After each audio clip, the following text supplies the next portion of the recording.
जगाची वेळ ठरवणारा नियम बदलू शकतो का आणि तोही थेट भारतातून? सध्या याच प्रश्नावर मोठी चर्चा रंगली आहे. धर्मेंद्र प्रधान यांनी महाकाल स्टँडर्ड टाइम म्हणजेच MST ही संकल्पना मांडली आहे. त्याचा मुद्दा असा की जगाची वेळ ठरवणारा केंद्रबिंदू फक्त लंडनमध्येच का असावा? भारतातील उज्जैन सारख्या ऐतिहासिक ठिकाणालाही हा दर्जा मिळू शकतो. आतापर्यंत जगाची वेळ ग्रीनविच मीन टाइम म्हणजे GMT वर आधारित आहे.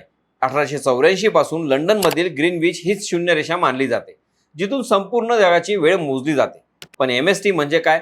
तर भारतातील उज्जैन परिसराला वेळेचं नवं केंद्र करण्याची संकल्पना. कारण प्राचीन काळात वेळेची गणना भारतात विकसित झाली होती असा दावा केला जातो. पण हे खरंच शक्य आहे का? तांत्रिकदृष्ट्या हो, जगाची शून्य रेषा कुठेही ठरवता येते. पण प्रत्यक्षात हा बदल खूप मोठा आणि अवघड आहे. कारण विमानसेवा, बँकिंग, सॅटेलाइट, इंटरनेट सगळं GMT वर चालतं. एक बदल म्हणजे संपूर्ण जगाचा सिस्टम बदलणं.